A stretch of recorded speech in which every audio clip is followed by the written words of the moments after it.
So give it up for Paddy Bloomer. You good?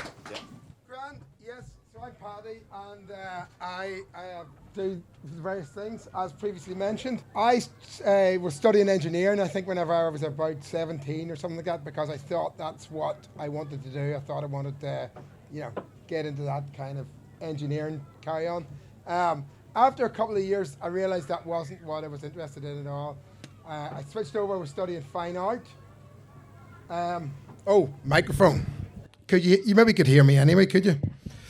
So I switched over and I did a degree in fine art. I only did the degree in fine art because I didn't want to get a proper job, and it seemed like a way to, it seemed like a good way to stay unemployed, and so I had to go at that. And I suppose to some degree I've been quite successful at that because I still don't really have a proper job. But let's see. But the first slide, this was the moment that I realized I'd made it. Somebody decided that I was somebody that they would sue. So this was a letter that I got. So initially I was a bit annoyed by the letter, but then afterwards I was quite pleased. I thought, that I'm the kind of person somebody sees and thinks, I'm going to sue him. Brilliant. So I don't know. I don't know how that worked out, but... So I was working in Belfast. I would have graduated about 2000, and I had a friend, Nicky Kyo, who I've done lots of projects with.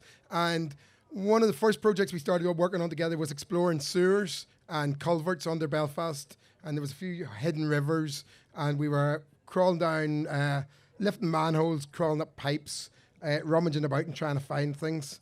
So this is like somewhere under the M1. In Belfast, there's a new road we built over the top of this.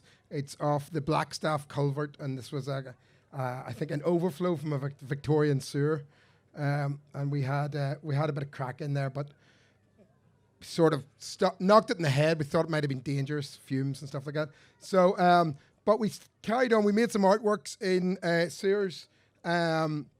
We installed lights in a sewer in Limerick for Eva in, I think, 2002 or something like that. So I guess that was one of those exhibitions in Ireland that a lot of people would do sort of quite earlier in their career. It was quite a good show they did in Eva in Limerick. Lots of people kicked off there. So we'd installed these lights that were shining up out of it. We'd done similar installations in Belfast, but then we moved on. We ended up in Lisbon, and we put like a disco in the sewer. So we had music and lights that were coming out of the sewer, and what we'd done was we'd rodded wires back from one manhole to the next, and eventually then what we'd done was we'd flushed a sock with fishing line on it out of the sewer in the building we were in, and we'd be able to tie that onto the wires and pull the wires back up, so we could sit up at a window and we could control the music that was playing out of the sewers. So it took us weeks to get this done, and it was stressful, and we didn't know how well it was going to work. And we were having a lie-in after the first night where we had this system working, and feeling very pleased with ourselves. And then somebody went, "The police have sealed off the street." So we looked out the street, and the firemen were pulling our equipment out. So the firemen were pulling on the wires for half an hour or something like that. We were hoping they would cut the wires. If they cut the wires, we could pull the wires in. But eventually they didn't cut the wires, so we cut our wires and they pulled it out, and off it went. And that was the end of the disco sewer. So apparently people were complaining. Branwood had asked about this last night. There was people complaining about music coming out of their toilets. And so, I mean, depends what you're into. I thought the music was quite good, but... that was that's sewers. Myself and Nicky, who did those projects together, also we contributed to this publication, which was called The Vacuum, and it was a free paper in Belfast. Somebody else had started this project with some government funding to make a free news sheet, and then they had wandered off and left it. And friends of mine were doing some design for it, and they'd said, "Oh, we'll take this over." So they took it over. It sort of became increasingly more experimental and I suppose or not what Belfast City Council thought it should have been. So eventually, it was Belfast City Council eventually took our funding off because they said we were using ratepayers' money to promote devil worship. So we weren't really trying to promote devil worship, but that was the straw that broke the camel's back. But we wrote a lot of interesting articles for the vacuum. This is the danger issue.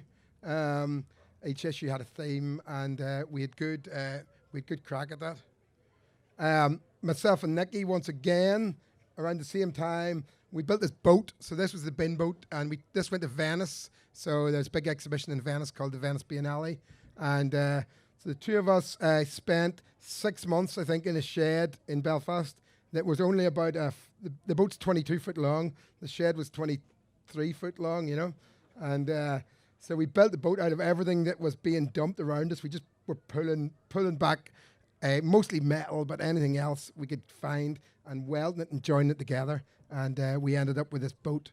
It had a diesel engine. We were running it on biodiesel at the time, so we were able to scrounge, you know, any sort of grease around Venice and chug around the canals.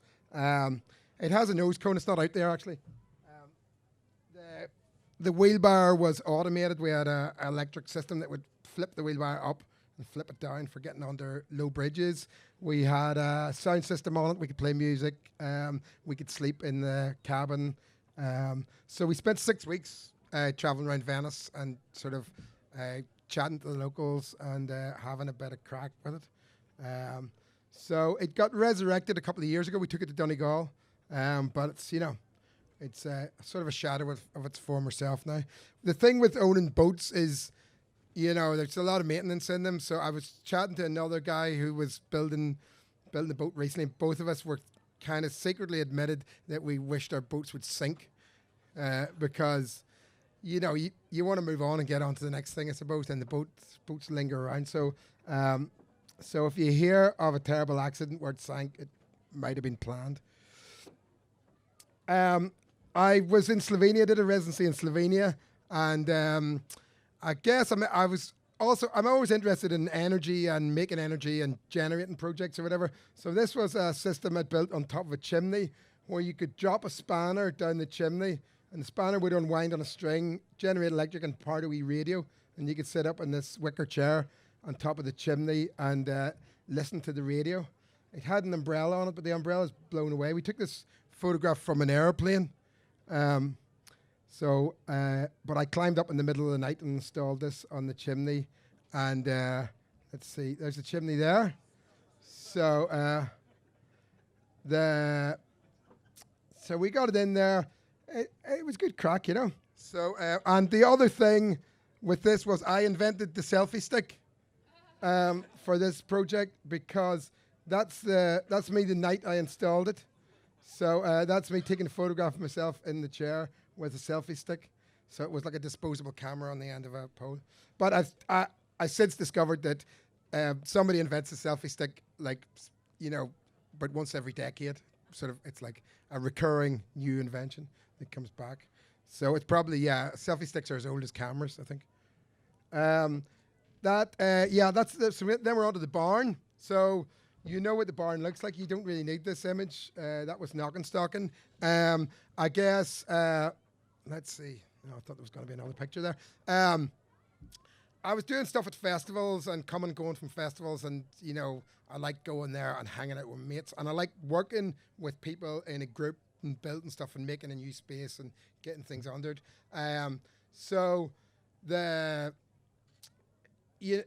I suppose we were always making things and then destroying them. So sometimes it felt like the work was a wee bit wasted, and there might be a way to, you know, sort of reuse more materials and keep the energy going. Also, I thought, you know, sometimes with events that, you know, you can see it at this event. There's people that are gonna, you know, they're gonna want to get on the stage and perform. There's gonna be people that are gonna want to look at things. There's also people who just enjoy working, who just enjoy the process of making the event and doing things together. So Craigavon Council had said they were planning an event and they thought they were going to have a barn dance. And I'd say you should have a barn raising instead, because, you know, the building of the barn could be, you know, as interesting as the dance. So there was nothing more said about it, but a month later they came back and said, we want to do a barn raising. So so they threw some money in and I built the barn. It originally was a bit smaller than this. It stopped at the dance floor. It didn't have the extra bay, and it fitted on a trailer, which, well, this is trailer 2 now, but we could pack it all down. So I guess there's kind of a natural size for things to go to.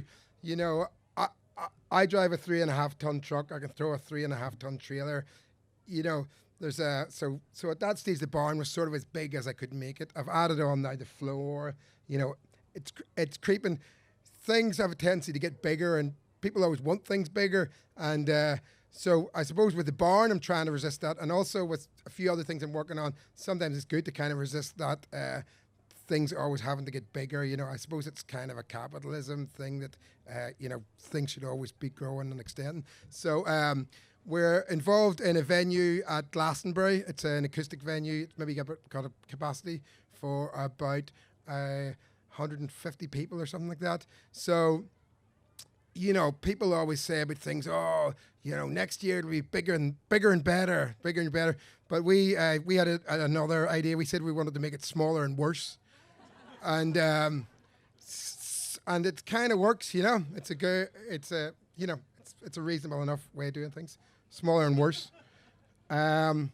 This was another project I did a couple of years ago. I did these benches with sound systems in them, and I made with different groups about 10 of these benches. So each had a radio receiver in it, an amplifier, and a battery. So the idea was people could bring the benches together, and they would all play the same tune or whatever media was put out. So the idea was sort of a decentralized PA system that everyone brings along their bench, sits down. Somebody isn't left to take it all home at the end. Everybody brings their own part of it and goes. And I'd like the idea of trying to build things, and also like a sort of a swarm of audio swarm or something like that. So this was in the Giant's Ring in Belfast in June in the absolute bucket and rain. So there wasn't many people turned up at that event. It was very wet. This is me interfering with a lamppost, which is one of those themes that we return to every now and again, just in terms of you know, energy sources and stuff like that. So yeah, I tend to end up opening up lampposts and extracting power, because there's power's all over the place, you know, just warranted, straightforward. We've now got some videos. So the first video is the Funfair, which is going to get triggered from over here. So I was working in Lawrence Street workshops. There was a plan. We said, oh, we'll have a group exhibition. Somebody said, oh, I couldn't be bothered with an exhibition. I'm a bit bored of exhibitions. And we said we'd have a Funfair instead of an exhibition. And the Funfair was great. It was a great project to work on, because it just helped me just think in new ways. And there was a bunch of us working on it. So I made a few different machines in this Funfair. I'm a big bearded lady selling popcorn in the Carnival Funfair, and it's great popcorn. It's the best popcorn in town.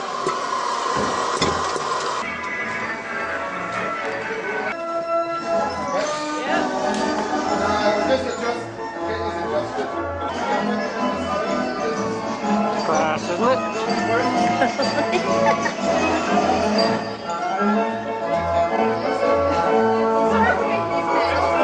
That's a guy.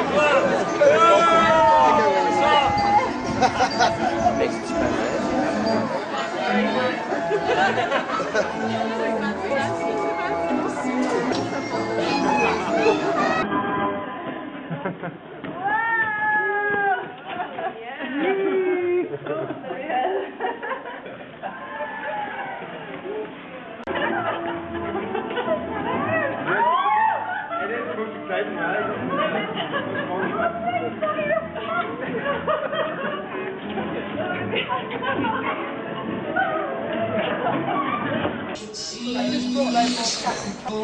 How are you? Hello.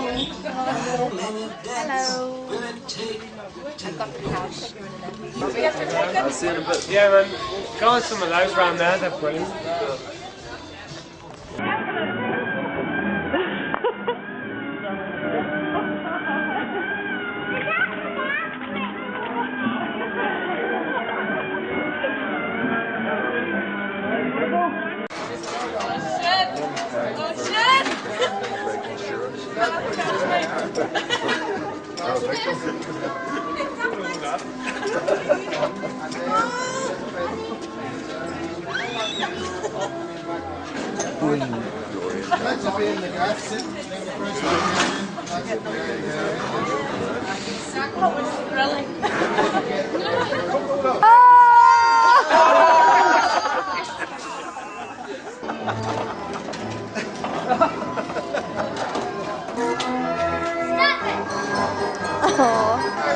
John, be careful.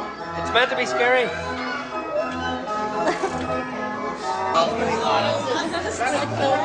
And then they put the cat ornament on the record player. Do you see that?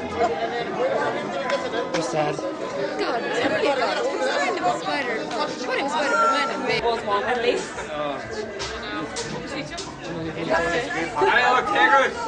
Alright. Roll your eyes.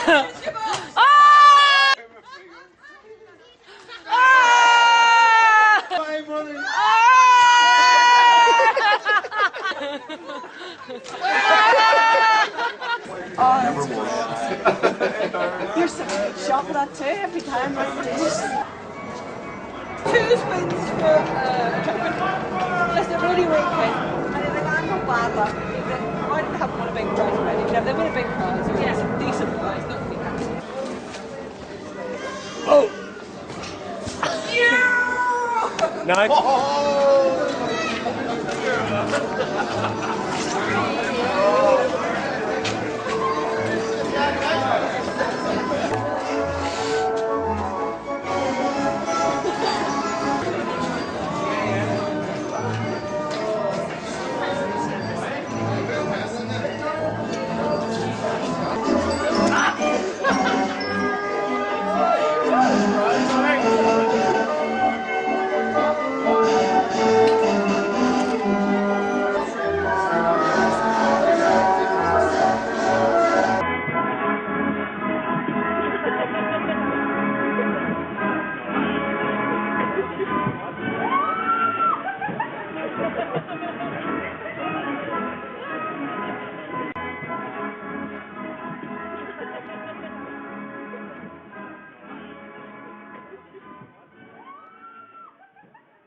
This is the Wandering Bandstand we're going to see now. So over the years, you know, I've always been working with bicycles and I've always been working with bits of bicycles.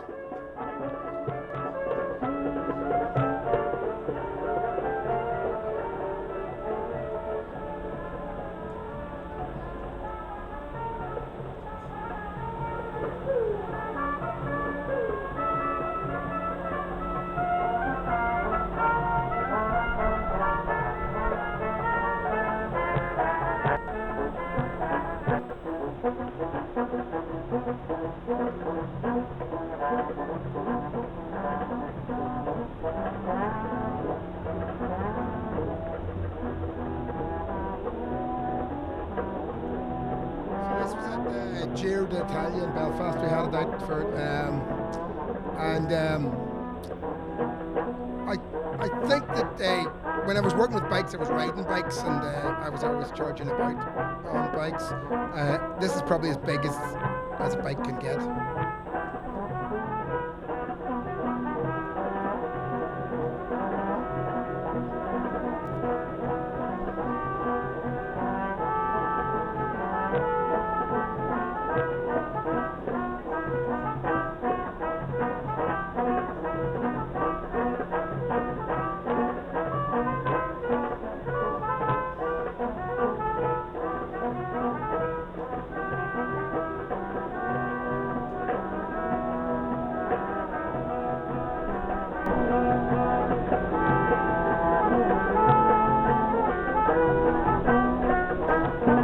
So yeah, so you get the idea with that one.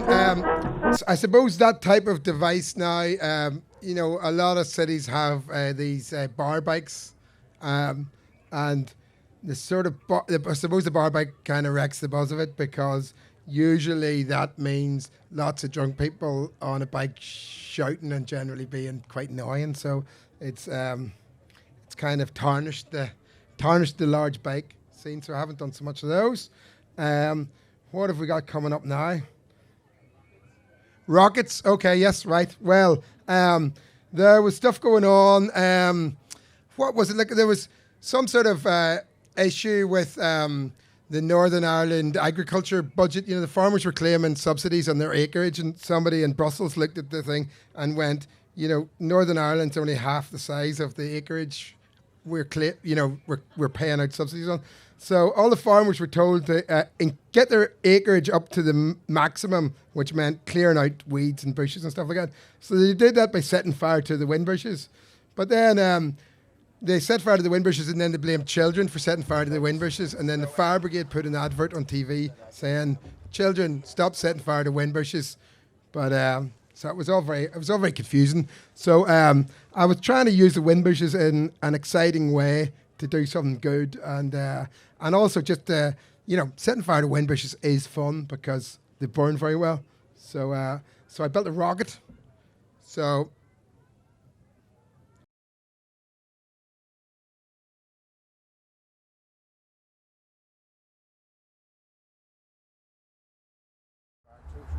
with nitrous, so that I can basically just open them up and let the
hopefully I can pull out this pipe and leave a hole down the middle of this wind bush packing. It's not bad, is it? And a bit of alcohol to see if that will help it get lit.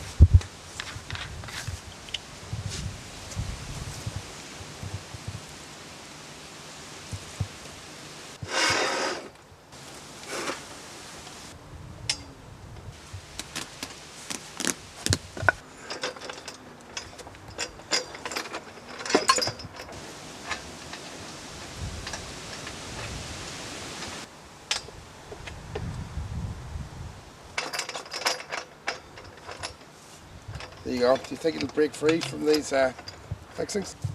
That will allow me to be pretty generously far away. Yeah. Think that's far enough away? So that spring should open up the whole fire extinguisher whenever the pin's pulled out. Cylinder's making birdie noise.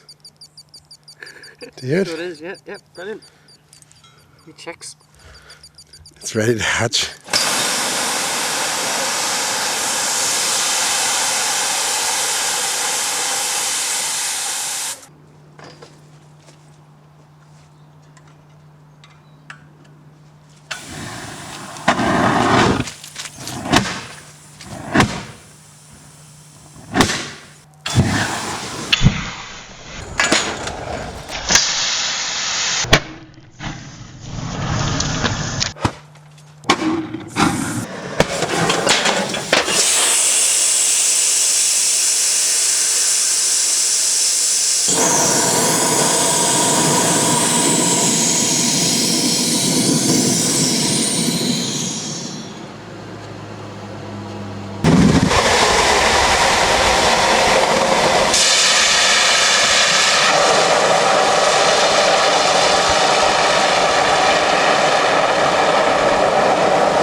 Something's lit in there now anyway.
That worked, didn't it? It did. Got that in camera there anyway. Yeah, it's the idea of that wee one was to sort of have something to run after stuff with, you know?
Blown itself inside out. It's kind of good.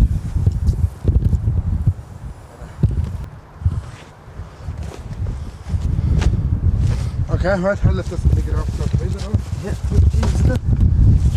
Yep. Good, I quite like it. That's nice. That's a much better thing to put in the gallery.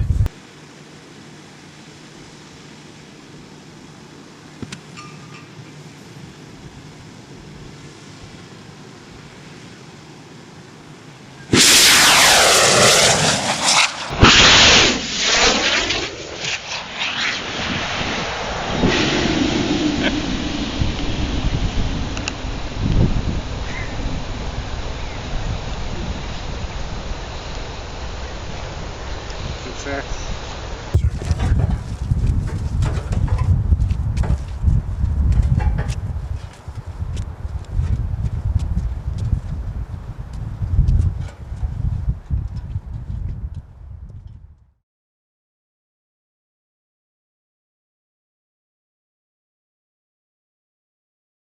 So you can power a rocket with wind bushes. We proved that. Or what you would call them furs, maybe in this neck of the woods, would you? Anyway, same sort of thing. What have we got? Urino-phone. Yeah, we're going to go with urino-phone, I suppose. I was approached by BBC. It was BBC Northern Ireland. We're doing a programme about inventors in Northern Ireland, and they wanted me to do something for it. So I kind of decided the best thing I could do was go on and be completely dry and present really stupid things in a enthusiastic, optimistic way. So there was a bunch of them, but this was one of the ones that made it onto TV, surprisingly. The urino-phone. Man Blues.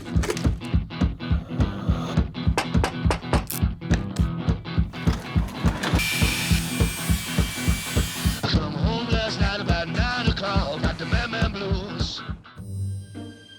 Some people like to soak in the bath. Some people like to sing in the shower.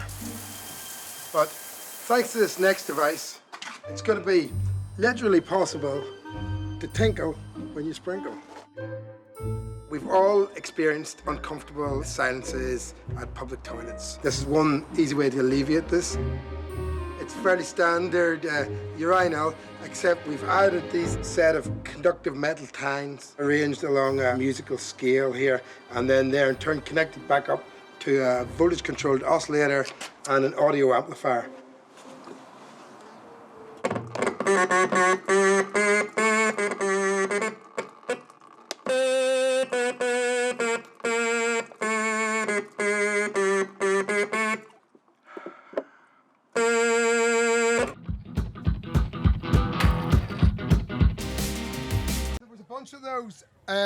There was a bunch of those things. I think we did 6 weeks or something like that. So it was very good actually, because I had lots of kind of wee silly ideas that weren't quite big enough to make into a full sculpture or to make a piece out of. So it was nice just to do these kind of quite short jokes. This is a video of me building a house. I built a house out of a refrigerated truck because all the houses I lived in were cold and damp. It's sort of a tradition of Irish houses to be cold and damp. And I was be the end user of houses. I'd live in the house, and then as soon as I'd move in, a bulldozer would knock it down, So that went on for a while, but I didn't have any land to build a house on, so I made a mobile house.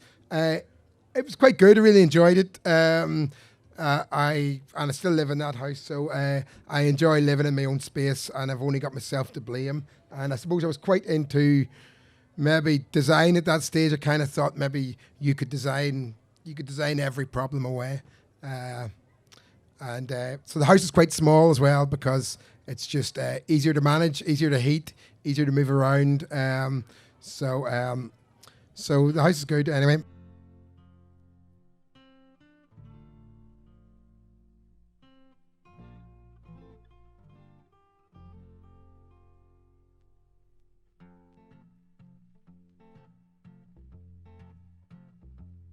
Little boxes on the hillside, little boxes made of ticky-tacky, little boxes on the hillside, little boxes all the same.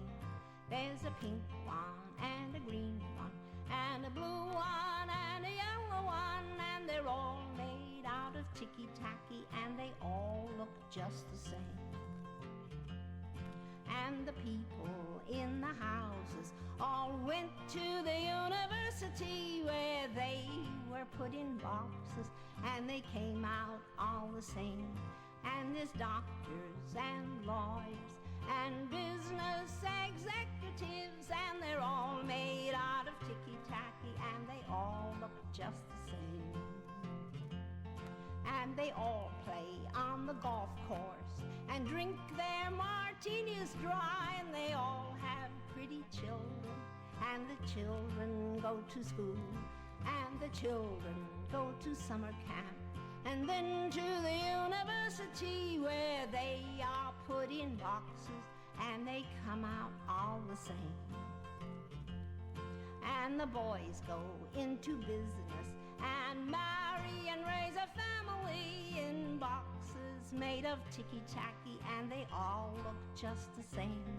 There's a pink one, and a green one, and a blue one, and a yellow one, and they're all made out of ticky-tacky, and they all look just the same.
This was a sculpture did in Galway for Galway 2020. There was a project of sort of climate-related sculptures at that stage. Rian Neil, who's a dancer from Galway, had programmed some events. So this machine is called the weather modulator. It's like a solar-powered rainmaker. It collects solar power on this side, and when the sun comes out, basically it runs a pump. And when the pump runs, the pump powers water, which comes out of... It comes right out of the top of here, and it runs up into these watering cans we got there. And so it sort of, if it gets enough sun, it puts on a wee show, generates some rain.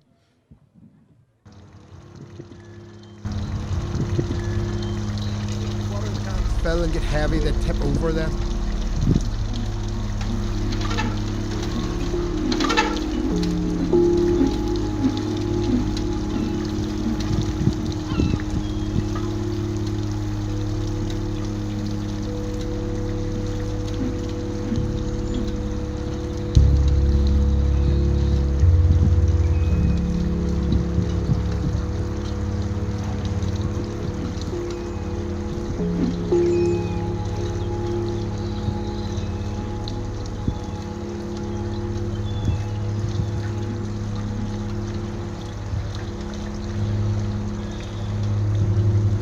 So the machine itself, it doesn't have a lot of brains really. It's just ropes and pulleys and stuff like that. As these watering cans empty of their water, and the central piece in the middle will start to fill with water, which will pull them back up to a reset point. There was a couple of switches controlled on the other side. If it was very windy, it wouldn't run. It shouldn't have run in the rain, because you didn't need rain during the rain. So there's a few other things were controlled from this beehive hut side. But mostly it was mechanical. There's a Central American thing called the Dance of the Valedores, Dance of the Flowers, like a fertility ritual, where these guys lob themselves off the top of a pole. And some of the mechanics of how the watering cans fall is borrowed from that. So that was in Galway for a year. So, I mean, it worked fairly well, but it was prone to breaking down. So I travelled between Belfast and Galway quite a lot of the time. That was it was designed. I was in Rathlin Island during all the COVID stuff. So I sat out there with a computer and tried to design something on a computer. I thought I could sit at a computer and do everything, but I realised I couldn't. I needed to be in a workshop. I needed to start working with things. But it was good. It was good fun. I think that's all of the videos that I have there anyway. So since then, I did a project last year in Connemara. I made a catamaran with wind turbine blades, which I don't have a picture to show you. Sorry about that. And it had a generator and another sort of kinetic sculpture and stuff in it. So, but I think I probably talked at you long enough. You can ask me questions if you want. And here's a man here. Looks like he's going to ask me questions. Well, I'm kind of supervising the Q&A. I do have some questions. Okay. And there seems to be a lovely mix of kind of stuff that you've been asked to do, stuff that you asked to do, and then stuff that you don't ask anyone to do? Like, I can't imagine anyone funding that steeplejack selfie stick thing. Not really, no. No. No. That was a residency, so I think there was a point where, in the sort of noughties living in Belfast, we didn't seem to be able to get money to make much, but you could always get money to go somewhere. Okay. It's like, so you were on the dole and making art in Belfast, and somebody would go, oh, we'll fly you out to Spain and you can be poor in Spain for a month and do something, which worked out good because the weather's better and the drink's cheaper. So I was in Slovenia when I did that, so I was paid to go to Slovenia and I was put up and looked after, and it was just then finding things to do and keep myself entertained when I was there. Yeah, and could you talk a little bit about the difference between stuff that's funded and stuff that you just do off your own bat? Or I don't know. I guess you've always got sort of a pool of ideas that are floating around in your the back of your head. So if you're asked to do something, then you're kind of revisiting this and seeing, how can I make this work? But some of them are never going to fit in this, or some of them you just have to do them, because it's there. But I think the thing with the residency, if you're doing a residency as well, it's not so deadline-y based. It's just spend some time, do some things, get it done. It's quite relaxed, and I suppose also the TV stuff. Those ideas were there, but I hadn't really found a way to exhibit them, so they worked well in that program. Program wasn't great, but the wee clips were good, And does the urino-phone exist anywhere? Yes, there was another couple of reiterations, and we did bring it to a festival, but once it was a bit problematic, and I found that I was repairing it a lot, which, sort of, you're trying to adjust things, and people were pissing on you, and then the other thing was that I never got much documentation of it in use, because it would be like you set it up and people were pissing on it, but as soon as you got a camera out and said, do you mind if I video you, people would go, stage fright. And so yeah, we had it set up at Belurgan Park in Louth for a festival. It got fancy. We actually had it in did a residency in Cologne, and we had it running at that. It got more sophisticated. This was very basic. This was a stylophone, which I'd wired into the stylophone. You can sort of, but there was an Arduino-based version, and later on something Raspberry Pi or something like that. We got slightly more sophisticated, but there would still be problems. Like a droplet of piss would lodge somewhere. Some especially thick and high viscosity piss would lodge, and it would just go, and you would have a note stuck on her. So. Does anyone have any questions? John? Hey, Paddy, thanks a lot. That was brilliant. I want to know, have you ever actually properly injured yourself doing some of that stuff? I don't think I've really hurt myself badly at much of that. I mean, I always have skinned knuckles and cuts and bruises and stuff like that. And, you're metalworking, you get eye injuries and stuff like that, but nothing serious in the line of work. Hey, Paddy, given your success with the rocket, would you think about applying for a job at SpaceX? I don't know. I guess SpaceX is it's a similar thing they're doing, isn't it? They just you keep blowing things up until it starts working. So, but I don't think I could hack being that close to Elon Musk. So that would be the main problem there. Were you doing those rockets in Northern Ireland? Yeah, those were in Northern Ireland. So just south of Belfast was where some of them were, and then there was other ones down near Kilkeel beyond the Mourne Mountains. So and you weren't hauled off or anything like that? I did. I know a bit more about airspace now because I've taken up gliding recently. So yeah, I didn't choose maybe ideal spots, but they didn't feature on anyone's radar that I'm aware of, or nobody really came knocking. But I guess if they were going to start getting much higher, you'd have to go somewhere else. I always kind of thought maybe Offaly, some of those big peat bogs in Offaly would make a great rocket test site. There's not much about. You could probably do a peat field version as well. Any plans for the future? Any kind of projects you're working on that you're? There's nothing mad going on. I've just finished a project I made. I started to make a working model of the universe, was what I called it. But then I quickly changed it, renamed it because it sounded a bit. I've maybe biting off more than they could chew. So I told the funders that it was an Earth simulator. So then that meant they weren't expecting just quite as much.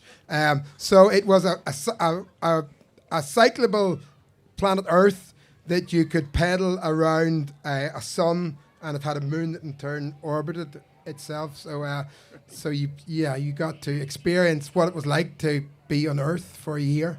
So it was quite good.